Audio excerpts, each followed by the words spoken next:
বাহ্যিকভাবে সারা পৃথিবীব্যাপী মানুষকে নিয়ন্ত্রণ করার চেষ্টা করছে। ইসলাম চায় মানুষ যেন ভেতর থেকে পরিবর্তন হয়, সেলফ অ্যাওয়ারনেস যেন মানুষের মধ্যে আসে। সেলফ অ্যাওয়ারনেস নিয়ে আসার ক্ষেত্রে ইসলামের যেই আমলটা সবচেয়ে বেশি ভূমিকা পালন করে সেটা হচ্ছে সিয়াম।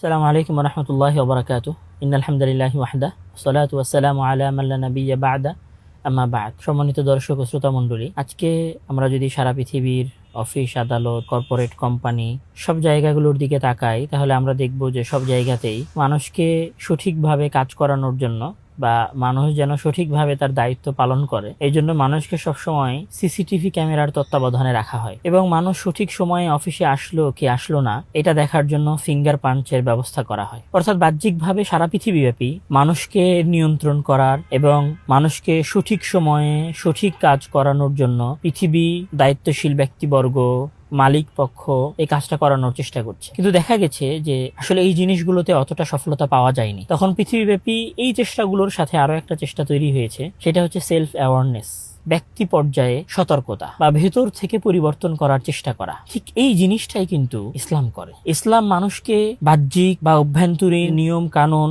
এবং বিভিন্ন ধরনের তদারকির মাধ্যমে পরিবর্তনে বিশ্বাস করে না, বরং ইসলাম চায় মানুষ যেন ভেতর থেকে পরিবর্তন হয়, সেলফ অ্যাওয়ারনেস যেন মানুষের মধ্যে আসে।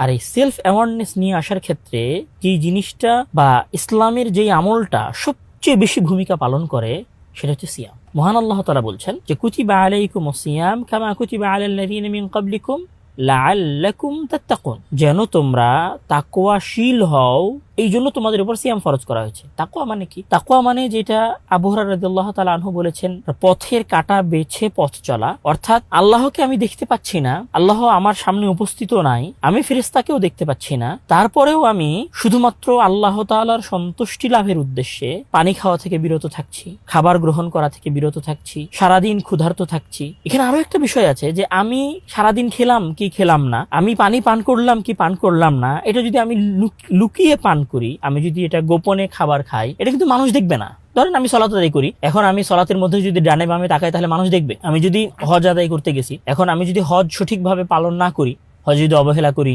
হজ যদি মোবাইল চালাই, হজ যদি গল্প করি, সেটা কিন্তু আরেকজন দেখতে পাবে।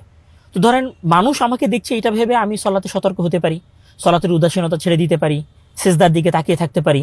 কিন্তু সিয়াম আপনি যদি গোপনে খান, গোপনে পান করেন, গোপনে আপনি যদি খারাপ ভিডিও দেখেন, সেটাকে আরেকজন মানুষ দেখবে? কেউ দেখতে পাবে না। আপনি যদি বদ্ধ ঘরের মধ্যে দরজা বন্ধ করে কোনো কিছু করেন, সারা পৃথিবীর মানুষের কেউ জানবে না। সেখানে কোনো সিসি ক্যামেরা নাই। সেখানে আপনাকে সকালবেলা যে উঠতে হবে, মানে আজানের আগেই যে সাহারি পান করতে হবে, সেটার জন্য কিন্তু সেখানে কোনো ফিঙ্গার পাম্প মেশিন লাগানো নাই। তারপরেও আপনি কি করেন? সঠিক সময়ে সাহারি খান। মানুষ দেখুক অথবা না দেখুক, সিসি ক্যামেরা আপনার পিছনে থাকুক অথবা না থাকুক, আপনি কিন্তু গোপনেও পানি পান করেন না।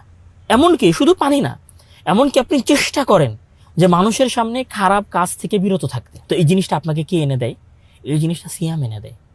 সিয়াম আমাদের ভেতরের সেলফ অ্যাওয়ারনেস, ব্যক্তি পর্যায়ের সতর্কতা, মানুষের অভ্যন্তরীণ পরিবর্তনের প্রতি মানুষকে উদ্বুদ্ধ করে।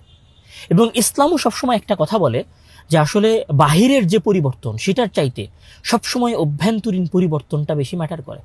যেমন রাসূল সাল্লাল্লাহু আলাইহি ওয়াসাল্লাম বলছেন যে মান লাম ইয়াদা কাওলা যুরি ওয়াল আমালি বিহি ফালাইসা লিল্লাহি হাজাতুন ফি আন ইয়াদা তুআমাহু ওয়া শারাবাহু। মানে কোনো ব্যক্তি যদি শুধু খাওয়া দাওয়া এগুলো ছেড়ে দেয়, পান করা ছেড়ে দেয়, তাহলে আসলে এটার আল্লাহর তেমন কোনো প্রয়োজন নাই। আল্লাহর কি প্রয়োজন? যেন সে মিথ্যা কথা বলা ছাড়ে, যেন সে খারাপ কাজ ছেড়ে দেয়। অর্থাৎ ভেতর থেকে পরিবর্তনটা ইসলাম চায়। যেমন আল্লাহ তাআলা বলছেন যে লা ইয়ানালাল্লাহা লুহুমুহা ওয়ালা দিমাউহা, যে আল্লাহ তাআলার কাছে তোমাদের কুরবানির গোশতও যায় না, তোমাদের কুরবানির রক্তও যায় না। তাহলে আল্লাহ তাআলার কাছে কি যায়? অর্থাৎ তোমাদের ভেতরের পরিবর্তনটা তোমাদের রবের কাছে যায়। অর্থাৎ ইসলামে মূল যে জিনিস সেটা হচ্ছে ইসলাম মানুষের ভেতর থেকে, মানে একজন মানুষকে বাস্তবেই পরিবর্তন করাই ইসলাম বিশ্বাস করে। আর রমাজান মাস ব্যক্তি জীবনে মানুষের ভেতর থেকে পরিবর্তনের মাস হচ্ছে রমাদান মাস।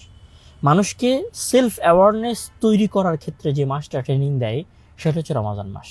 সুতরাং আমাদের উচিত যে আমরা একটা গুরুত্বপূর্ণ মাস পেয়েছি, এই মাসে আমাদের নিজেদের ভেতর থেকে আমরা যে পরিবর্তনগুলো করার চেষ্টা করেছি, যে পরিবর্তনগুলো আমরা ভেতর থেকে আনতে পারিনি, রমাজান মাসে এই পরিবর্তনগুলো ভেতর থেকে নিয়ে আসার চেষ্টা করা। আর বাস্তবেই মানুষের বাহ্যিক পরিবর্তনের কোনো মূল্য নাই, বরং মানুষের অভ্যন্তরীণ পরিবর্তনের মূল্য রয়েছে। আজকে যদি সারা পৃথিবীর মানুষ রমাজান মাসের, মুসলমানেরা যদি রমাজান মাসের সিয়াম রাখে এবং এই সিয়ামের যেটা মূল শিক্ষা সেলফ অ্যাওয়ারনেস, এটা যদি নিতে পারে, তাহলে আমাদের কোনো অফিস আদালতে কিন্তু আজকের পরে আর সিসিটিভি ক্যামেরার দরকার হবে না। আজকের পরে কিন্তু আমাদের কোনো অফিস আদালতে ফিঙ্গার পাঞ্চ মেশিনের দরকার হবে না। সবাই সঠিক সময়ে অফিসে আসবে, সঠিক সময়ে অফিস থেকে বের হবে, সঠিক সময়ে সঠিকভাবে কাজ করবে, কেউ কাজে ফাঁকি দিবে না। সুতরাং আসেন আমরা রমাজানের এই শিক্ষাটা গ্রহণ করি এবং ভেতর থেকে পরিবর্তন হই, যেই পরিবর্তনের প্রতি ইসলাম এবং রমাজান মাস আমাদেরকে উৎসাহিত করেছে। আল্লাহ আমাদের সবাইকে লোক দেখানোর এই পরিবর্তন থেকে বেঁচে থেকে সঠিক এবং প্রকৃত অভ্যন্তরীণ পরিবর্তন হওয়ার তৌফিক দান করুক। আল্লাহুম্মা আমিন। ওয়া আখিরু দাওয়ানা আলহামদুলিল্লাহি রাব্বিল আলামিন। আসসালামু আলাইকুম ওয়া রাহমাতুল্লাহি ওয়া বারাকাতুহু।